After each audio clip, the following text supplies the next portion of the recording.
Bet on Bears fans, another edition of the Chicago Bears podcast coming your way. Pat the designer, Dionne Miller back in the building. Another voyage with you. Thank you for inviting me back. Another Friday with Dionne is always a great Friday, especially a Bears Friday off of a win, Dionne. Off of a win.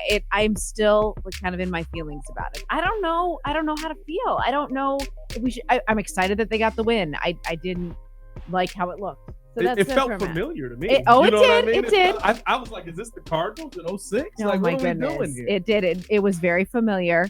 And I don't know. I was surprised at how rattled Caleb Williams looked. I don't want to say nervous because I'm buying into him. He's not nervous. I was surprised that it was such an uptick in aggression against him and he didn't execute. The inaccuracy was weird. I would say, I think, I heard Waddle say this word yesterday. I think it's more applicable than nervous. Amped. Yes. When Chicago, because you saw kind of when he got comfortable, the crowd was kind of out of it, right? It was a little more docile in the building. They go down, they get on the goal line. Keenan Allen can't get the touchdown, but you get 3 out of it. But that's that drive at the end of the half where he felt very comfortable. Coming into the third, you're like, okay, he's got it. The crowd's back into it. Second half, here we go. First play, 6 yards over DeAndre Swift's head. Yeah. I think the excitement of being in, and not to say he hasn't played in massive stadiums, but being in Soldier Field and dealing with that fan base, especially once the defense gets going, I think maybe he was a little more amped than he was expecting to be. But don't you feel good that happened? Because I don't think it will ever look worse, right? Like it only has to get better. Right? It would be, isn't it good all-time Bears bad if it looked worse? Correct. So, isn't that a positive from it? Is that he went through this moment in the very first game? I think in the end, we're not going to remember 14 of 29 for 93 yards. I don't think we're going to remember that. I think we're going to remember that they got the win and then he got better and he moved on. And I think when you get that moment week 1, you're heading down to a very hostile area week 2 in Houston, where, I mean, it's going to be the whiteout game. The fans are going to be losing it. You're coming in as their first home opponent. Maybe that even helps them a little bit this week. And not in the sense of, you've got the people supporting you, but you felt the building shake. You felt what happens when a team gets on a roll. And you can kind of go, okay, I remember this from last week. All right, I know how to attack this. I know how to keep myself comfortable in this. Yes, I think that's a good point. And this Texans team, they're really good. They're really good. But here's 60 plays is crazy. Like let me just say, last week I felt like the Bears were facing a team that they were just a couple of steps ahead of. Right, Tennessee is kind of a new quarterback, a new coach, new coordinators that they're trying to fit the pieces together. And the Bears might be a few steps ahead of them. Now I feel like the Texans are a few steps ahead of the Bears, right? Sure. And over those three seasons between playoff appearances for Houston, they won 11 total games. Speaking of familiar, I mean, like 4 wins, 3 wins. And then CJ Stroud comes and he is this magnetic leader that everybody wants to gravitate towards and follow. And they like him a lot. And he's changed the culture and they want to play hard for him. And now they're bringing in new pieces. Yeah. They've got Joe Mixon and they've got Danielle Hunter. And it suddenly is now they think Super Bowl or bust. And it's not a joke. Yeah. It's so I feel like we're going into this game and watching it. So I kind of want to watch it sort of in that lens that this is what the Bears hope to be. And I'll say this, it may be what they are. You mentioned, right, the leadership being the thing that CJ Stroud had kind of immediately in that rookie year. And the team gravitated around him. Of course, he's a talented quarterback. I think you could say the same thing about Caleb Williams. Yep. Yes, he was inaccurate that day, but that's the one thing we didn't expect to see. Right. Like accuracy has been his calling card. In fact, I think on the move or in the pocket, he's one of the most accurate quarterbacks of all time in college football history. I wasn't expecting to see the 6-yard overthrows, but I think what happened in that game that, to me, it's the only thing I took away from Caleb Williams that was a positive, and why I think you'll see even better this week. He never stopped being a leader. He was smiling on the sideline. He was high-fiving every defensive player every time they made a play. Yes, he was watching the iPad and doing all of that stuff, but he was engaged. And at the end of the game, when they end up winning, he's just as hype. He's high-fiving everybody. And you hear Jalen Johnson come up to him after and say, "We got your back, 18." That, to me, speaks to that team being a unit, that team coming together. He needed the defense to help him out in game 1. you know he's going to want to come back in game 2 and show something. They're all pulling in the same direction, Pat. Yes. Like they are all on that same page. I agree with you that Caleb's enthusiasm when Jalen came up with that interception at the end was proof of how invested they are in each other. Yeah. I think they're going the right way. Yeah, 100%. I'm excited. We did just get the injury report, though, because from week 1, we saw some things we hoped would change. Yeah. And that doesn't seem like it's going to happen based on the injury report that we just got here. Karan Amageji is a full go, but I don't know if we'll see him on the field. Ryan Bates is already listed out. Kari Blasingame listed out as well. Mercedes Lewis was a full go. Odunze and Keenan Allen both questionable. Neither of them practiced today. I'm sorry, Odunze did practice limited today.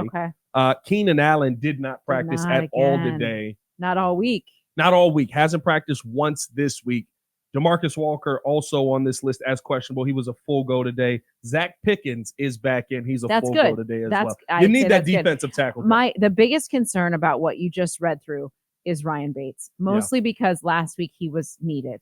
And I felt like the offensive line struggled so much last week, and he was that veteran that they've wanted to have in the fold. They've wanted this guy on their roster. Now they have him, and he's not going to be able to go this week. That stinks. So that's the only reason I think maybe Karan Amagaji might get some playing time. Because, you think he sees the field? I mean, he might have to. He might have to. True. Who knows how the Texans defensive front will attack this offensive line that's a little bit questionable at this point, I would say. That I think it would be, I guess if you're in a no-win situation, right, you have to throw him out there. But if you're going to throw him out there kind of in a, for lack of a better player, a Justin Fields situation of like, this is one of the best defensive lines you're going to see all year, but go figure it out, kid. Right. You know, like it sucks because this is a position you put yourself in. Right. Totally. The Bears didn't, they said, we're rolling with Nate Davis no matter what. I know. Okay, here we go. But you know center what I mean? is still an issue too, Pat. And 100%. Coleman Shelton looked way overmatched last week. And There's they no knew T'Vondre it. Sweat on this team. No, there isn't. that's true. Difference. There isn't. There is a Will Anderson, and there is Daniel Hunter, and there are weapons there. But it's not the same. I agree with you. But at the same time, there are concerns. I feel like there 100%. Were a lot of concerns up front. So no, 100%. And I think, but here's what concerns me most is, right, heading into this week, even if Ryan Bates is a go, is that a fix? Is that an answer? Right. I don't know if it is. We've watched a lot of Ryan Bates. I hate to tell Bears fans this, and I've probably been the only one that's been saying it, but he looks like a backup right guard. Yeah. He looks like a guy that's never played center before. There's a reason that he was available, right? I mean, I know they've been trying to get him and they missed out, but there's a reason he was available this time. Yeah. I mean, it's one of those things where you like having him in there. Hopefully he's able to do more when he is healthy. This week is not going to mean much, but even when he's in there, I can tell Nate Davis is more talented than him. Nate Davis just refuses to give any iota of effort. I don't understand it.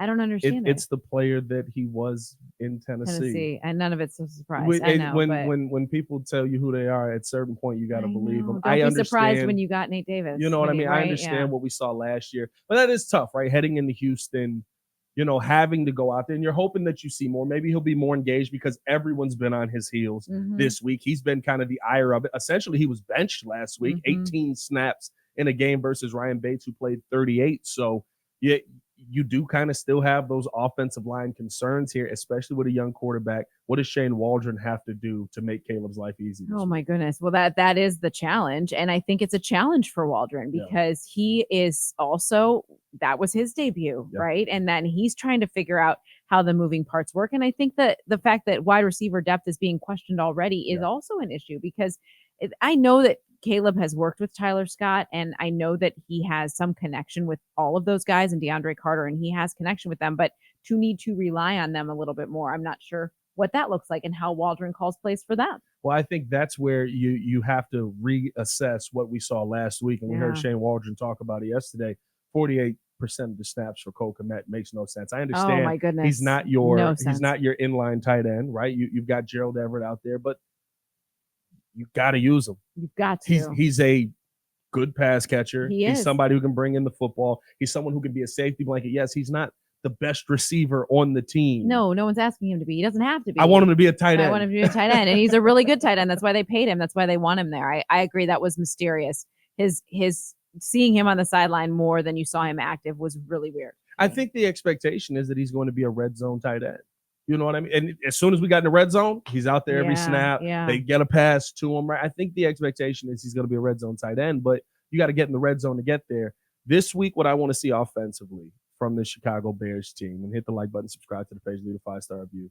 They have to – don't be scared to force feed DJ Moore. For some reason in Chicago, we're the only city that's like, no, we don't want to force feed our wide receiver because then they're going to take the football away because they know it's coming to DJ. I've yet to see the DB that shut down DJ Moore. Right. I'm not saying he's Justin Jefferson. I'm not saying he's Jamar Chase, but you never hear anybody talk about them and go, yeah, we really don't want to get him the football 12 times today. Well, right. No one ever. He was the reason any of those quarterbacks were successful because DJ can work with any quarterback and make them look good because he's able to catch the ball. I agree with you on that. And if there is a weakness on this Texans team, it might be their secondary. So this could be a way that Caleb could attack and build confidence with his arm, right? Build confidence that it's working, that the offense, I think that's what I really would like to see. I'd like them to stay in this game. I'd like them to I'd love them to win. I don't know that that's going to happen, but at the same time, I want it to look like he made improvements, like everyone made improvements offensively. I think the defense, the Bears defense in that second half is what we expected them to be 100%. Against a teammate, an offense that they are better than, right? Like they could exert their will and they could control it and they could keep them out of the end zone and hold them to just like 10 rushing yards in the second half. I mean, just their ability to right themselves was very telling about what they're going to be able to do this year. No, 100%. And I think that when you look at how the defensive impact they were able to have, it's why I feel confident coming into this week that this is not going to be, I've seen people say this is going to be a 36-17 game. I'm like, I don't think you're scoring 30 points on this defense. I don't think so either. You know what I mean? Like I've got it 28-21 right now. I think 28 might be high even, but I can see CJ Stroud being that guy. But for every weapon the Texans have, I think the Bears have a defensive weapon that can match up. And if you can do anything offensively, if you get 14 points, dare I say, this is a game that the Bears can win because I think the defense puts you in a position where you'll be able to get a couple of field goals out of something. Maybe they get a takeaway that puts you close, but just the offense on their own merit, ball is kicked off to you, you drive down the field. Right. If you can do that twice in this game, this defense is going to give you opportunities to get more points. The belief that's in the room, I think, is huge. And that I am way into that sort of thing, like the dichotomy and the chemistry. And I'm way big into Disney what Channel. I'm Disney way into Channel, that. Like, let's all sports feel good. team. Yes. Hooray. Everybody likes each other. No, when they get a "We Ready" chant going before the game. I'm really into that because I think it does make a difference. And, asking Jaquan Brisker this week, everybody's talked about how at halftime, no one was pointing fingers and I said, was that different? Yeah. And he said, yes, it was different.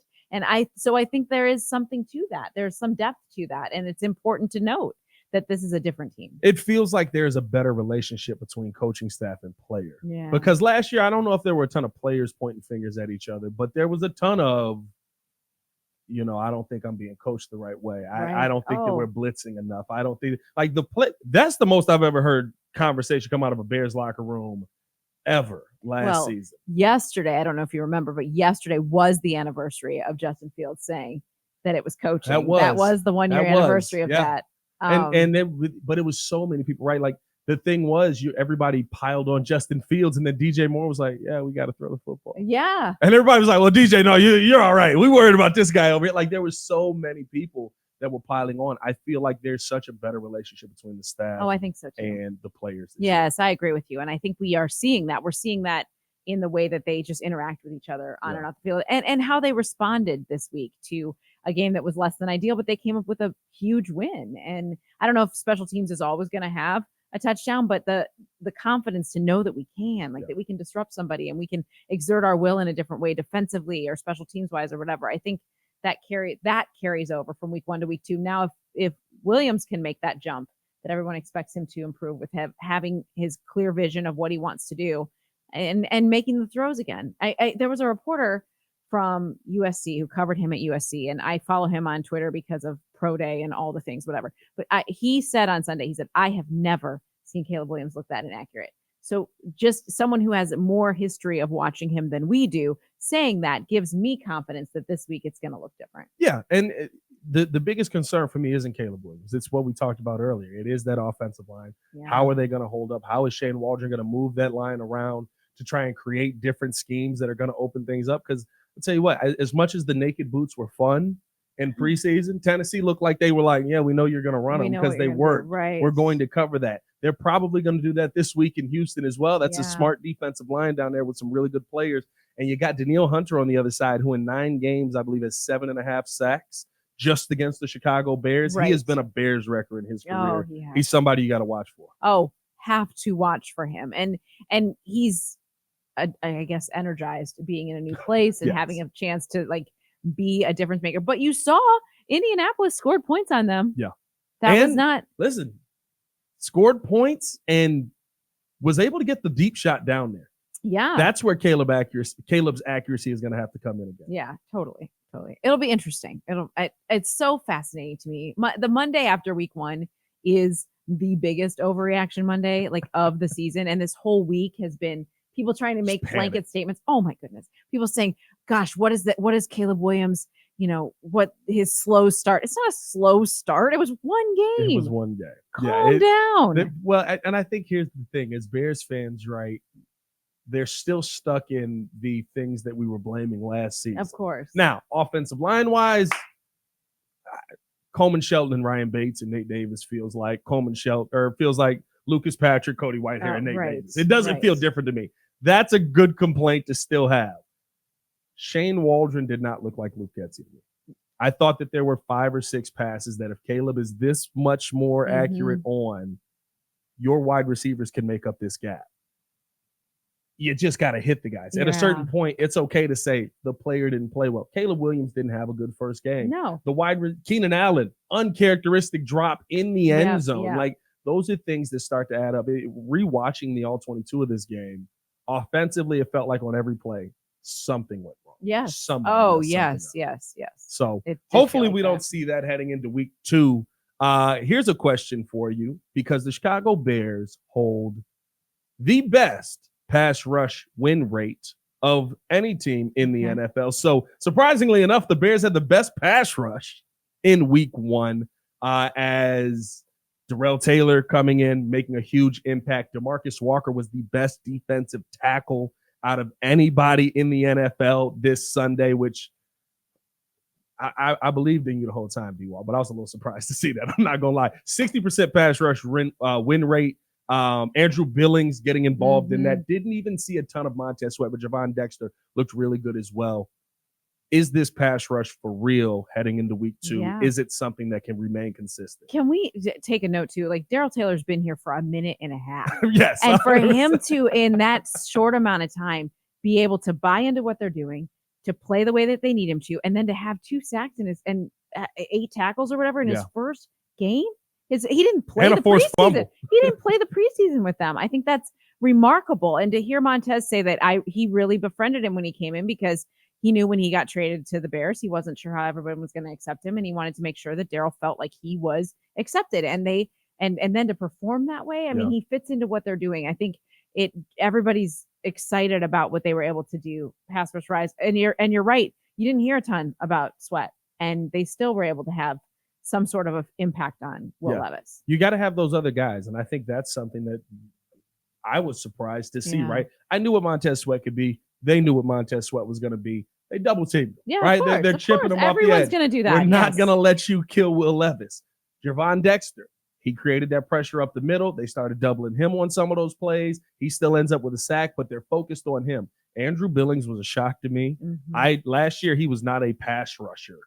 And this year, he looks like he's got moves. Like, he hit that spin move to get in the back. I was like, what is that? He is a large individual. Yes. And for him to have movement like that was pretty impressive. It was very impressive. It was literally like him and Tavondre Sweat. And the difference with Tavondre is he's 6'6". Andrew Billings, they give him 6 foot. I don't know if I'm buying it. Me and Bill are kind of the same. Yeah, I mean, we close enough to 6 foot to claim 6 foot. That's what I like to say. But just seeing those other guys make that impact, I think that that's something that if it keeps up this week, that's what makes this team dangerous. Make it CJ Stroud. versus the DBs and speed his clock up. Yeah, and then all of a sudden, you're going up against Jalen Johnson. You're going up against Tyreek Stevenson, who had a great day, right? Two of the best DBs in the NFL as well in that first week. That's the Bears' advantage right there. I think it is. They have to find a way to make CJ uncomfortable in a way that will allow the DBs to do what they need to do down the field. I think that's going to be huge. But Nico Collins is so good. He's really Stephon good. Diggs, we know who he is. Like these are guys who want to prove they can still do it, right? Yeah. So it's going to be a massive day for the linebackers too. Stephon Diggs caught a lot underneath. You got to be prepared to try and catch Stephon Diggs. Oh my gosh! Not to mention, the Bears have to stop the running game because Joe Mixon had a day. They led the league last week, 213 yards on rushing. The Texans did, and of 400 yards of total offense. I mean, was ridiculous. That's like a dream for the Bears right now. Like they need a big day to shut down that offense. No, 100%. It was ridiculous. I mean, 30 rushes and you get 30 pass attempts out of it. You have to make this team one-sided. Yeah. Joe Mixon was 7 yards per carry. It's insane. On 30 carry. You know how many we got to stop the run up front and catch Joe Mixon in the backfield. I know people thought that Mixon was over because the Bengals were willing to get away from him. The Bengals thought he was, and he's out to prove he is not. They are very upset right now after watching what they had in week 1 over there. At the end of the day, Dionne, what's your prediction this Sunday? Where do you feel this game ends gosh. Up? Okay, so I feel like I don't see the defense giving up that many points. 30 points? 30 plus? No, I don't see that at all. But I also don't see the Bears losing by 6.5, 7 points. I don't. So they do have the orange jerseys on. It's not a great history. Such a bad decision. It's so bad. Hate those jerseys. No, but here's what's tough. What are you gonna wear? I don't know, but that they're wearing white. Okay, but it's not it. Like it's just not it. I Go don't out like there in the blue. The creamsicles are not for me. I don't like them. I'm not a fan. And they don't have a good history in them either. I expect touchdowns, at least 1, maybe 2 from the offense. Maybe DeAndre Swift gets in there somehow. I was counting on him last week. That didn't happen. Yeah. What am I thinking? I'm guessing like 24-17 Texans. So maybe I am saying 7 points now that I think about it. Yeah. I went 28-21. I think the offense is going to be a little bit better. I think that because they're going to try to be more aggressive, there will be more opportunities, and maybe we see a Caleb Williams turnover in this game or some kind of play that puts the Texans in a good position to score that third one. But I think this defense is ridiculously stout, and they're going to make this it's going to be 28, and you're going to come away with it feeling like that was a hard 28. A hard 28 to get. Yeah. That sounds crazy to say. But here's what I will say. When I made my beginning of the season predictions, one of the losses was this one. 100%. So I do feel like this is a good opportunity to kind of see where the Bears are at. And if they pull it off and they're 2-0, we'll be skipping around town next week. Oh my goodness. If they find a way to win this game, and I don't think it takes much. Like I said, I think that if you can go down end to end and score twice offensively, your defense is going to put you in position for field goals.